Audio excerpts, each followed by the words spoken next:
नमस्कार. या देवी सर्वभूतेषु शक्तिरूपेण संस्थिता. नमस्तस्यै नमस्तस्यै नमस्तस्यै नमो नमः. सरस्वती, लक्ष्मी आणि दुर्गा ही देवीची 3 प्रधान रूपं मानली गेली आहेत. या रूपांची आपण वेगवेगळ्या प्रसंगी पूजा करत असतो. देवीची अनेक स्तोत्र आहेत. महिषासुरमर्दिनी स्तोत्र हे दुर्गा देवीचा जय जयकार करणारं, स्तुती करणारं असं स्तोत्र आहे. हे स्तोत्र श्रीमद शंकराचार्य यांनी रचलं असं काहींचं मत आहे. परंतु काही ठिकाणी रामकृष्ण कवी विरचितम असा उल्लेख आलेला आहे. महिषासुरमर्दिनी स्तोत्र हे संस्कृत भाषेमध्ये आहे. हे एक अत्यंत प्रभावी, गेय आणि मधुर असं स्तोत्र आहे. दक्षिण भारतात हे स्तोत्र अतिशय लोकप्रिय आहे. पूज्य नाना महाराज तराणेकरांनी नित्यपाठामध्ये, नित्य उपासनेमध्ये या स्तोत्राचा समावेश केलेला आहे. या स्तोत्राची शब्दरचना ही अत्यंत वैशिष्ट्यपूर्ण आहे.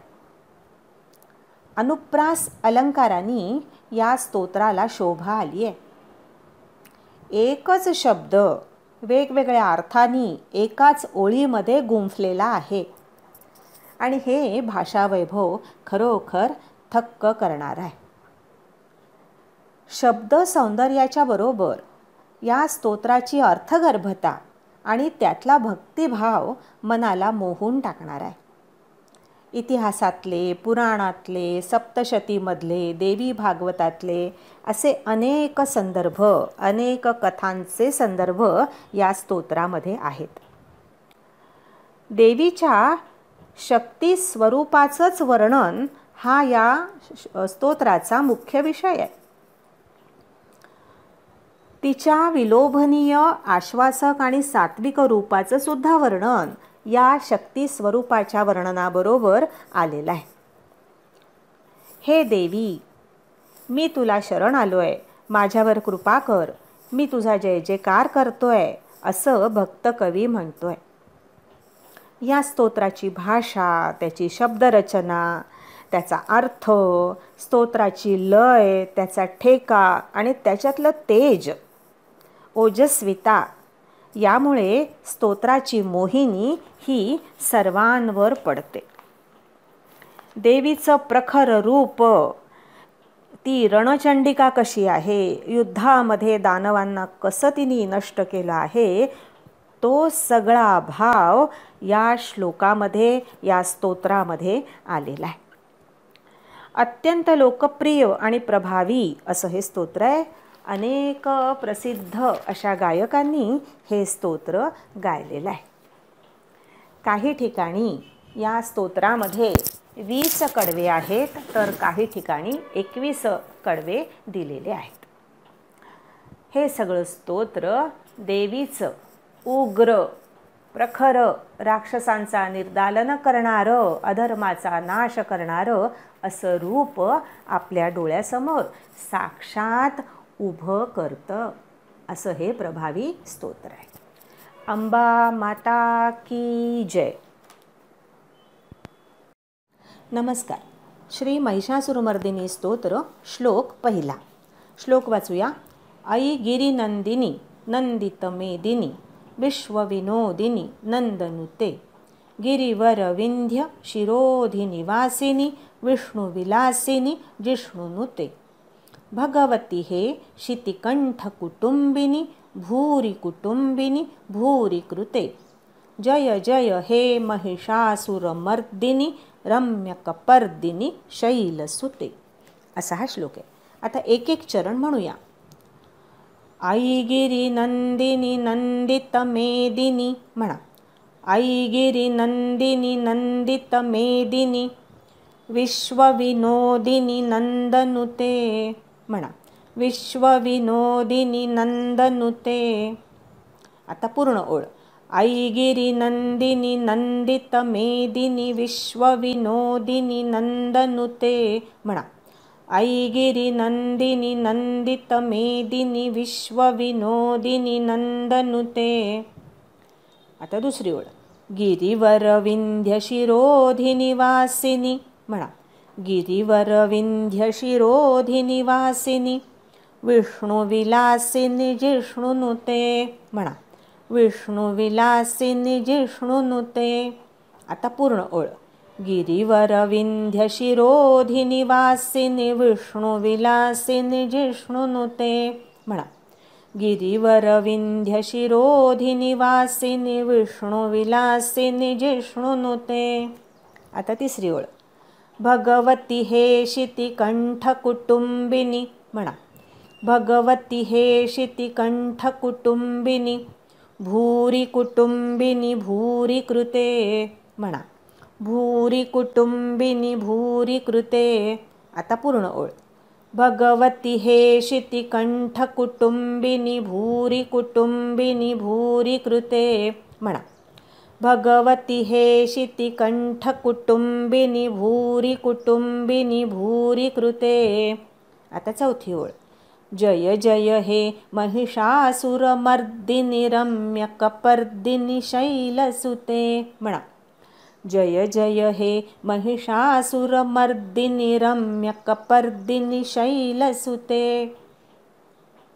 या श्लोकामध्ये अयी गिरी नंदिनी नंदित मेदिनी या भागामध्ये अयी य म्हणायचा. अयी अयी गिरी नंदिनी नंदित मेदिनी सगळीकडे इकार हे ऱ्हस्व आहेत. ऱ्हस्व उच्चार करायचा. गिरीनंदिनी नंदित मेदिनी विश्वविनोदिनी नंदनुते असं म्हणायचं. सगळीकडे इकार ऱ्हस्व म्हणायचे. नंदनुते मधला नू ऱ्हस्व आहे. गिरीवर विंध्य शिरोधी निवासिनी. गिरीवर विंध्य शिरोधी. शिरो याच्यानंतर अवग्रह आलेला आहे. तिथे एक मात्रा स्वर लांबायचा. विष्णू विलासिनी जिष्णुनुते. विष्णू श षटकोनाचा म्हणायचा. विष्णू विलासिनी जिष्णुनुते. इथे पण श षटकोनाचा म्हणायचा. जीभ होडीसारखी करून वरती टाळूला लावायची आणि शचा उच्चार करायचा. शाळेचा श आणि षटकोनाचा श उच्चार वेगवेगळे आले पाहिजेत. विष्णू विलासिनी जिष्णुनुते. तिसऱ्या ओळीमध्ये भगवती हे शितिकंठ कुटुंबिनी असं म्हणायचं. सरळच आहे. भूरी कुटुंबिनी भूरी कृते. दोन्हीकडे भू हा दीर्घ म्हणायचा. भूरी कुटुंबिनी भूरी कृते. जय जय हे महिषासुरमर्दिनी रम्यकपर्दिनी शैलसुते. महिषा श षटकोनाचा म्हणायचा. मर्दिनी जोरानी म्हणायचं छान आघात देऊन. जय जय हे महिषासुरमर्दिनी रम्यकपर्दिनी शैलसुते. देवीच्या रणचंडिका रूपाचंच वर्णन, तिच्या पराक्रमाचं वर्णन, तिच्या तेजाचं वर्णन या स्तोत्रात आहे. त्याच्यामुळे आपले शब्दसुद्धा तसेच आले पाहिजे. जोरकस उच्चार आले पाहिजेत. आता या गोष्टी लक्षात घेऊन आपण हा श्लोक पूर्ण म्हणूया. आई गिरी नंदिनी नंदित मेदिनी विश्वविनोदिनी नंदनुते गिरीवर विंध्य शिरोधी निवासिनी विष्णू विलासिनी जिष्णुनुते. भगवती हे शितिकंठ कुटुंबिनी भूरी कुटुंबिनी भूरी कृते. जय जय हे महिषासुरमर्दिनी रम्यकपर्दिनी शैलसुते म्हणा. आई गिरी नंदिनी नंदित मेदिनी विश्वविनोदिनी नंदनुते गिरीवर विंध्य शिरोधी निवासिनी विष्णू विलासिनी जिष्णुनुते. भगवती हे शितिकंठ कुटुंबिनी भूरी कुटुंबिनी भूरी कृते.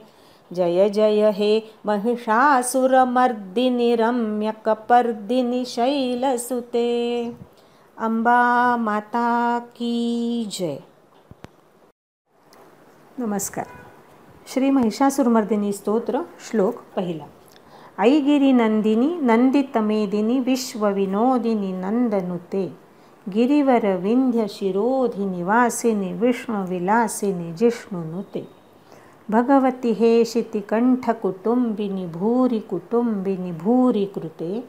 जय जय हे महिषासुरमर्दिनी रम्यकपर्दिनी शैलसुते.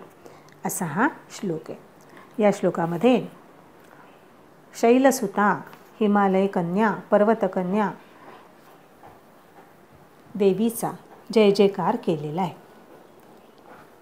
अर्थ बघूया. आई गिरिनंदिनी. ऐ, ऐ हे संबोधन आलं आहे. ऐ म्हणजे अगं. स्तोत्रामध्ये अनेक ठिकाणी आलं आहे. ऐ हे असा त्याचा अर्थ आहे. गिरिनंदिनी म्हणजे पर्वताची कन्या. नंदित मेदिनी म्हणजे सगळ्या पृथ्वीला आनंदित करणारी. विश्वविनोदिनी सगळ्या विश्वाला रमविणारी. आणि नंदनुते आणि नंदिनी शिवाचा जो गण आहे नंदी, त्यांनी तुझी स्तुती केली आहे. काही ठिकाणी नंदनुते, काही ठिकाणी नंदीनुते असा पाठ आहे. दुसरी ओळ आहे गिरिवर विंध्य शिरोधी निवासिनी. गिरिवर म्हणजे श्रेष्ठ पर्वत. विंध्य श्रेष्ठ अशा विंध्य पर्वतावर, त्याच्या शिखरावर निवास करणारी. विष्णुविलासिनी भगवान विष्णूशी विविध प्रकारांनी क्रीडा करणारी, त्यांचं मन रमवणारी. जिष्णुनुते, जिष्णू म्हणजे इंद्र आणि विष्णू दोन्ही अर्थ होतो. इंद्र आणि विष्णू तुझी स्तुती करतात. भगवती, हे भगवती, हे देवी, तू शितिकंठ कुटुंबिनी म्हणजे भगवान नीलकंठाची पत्नी आहेस.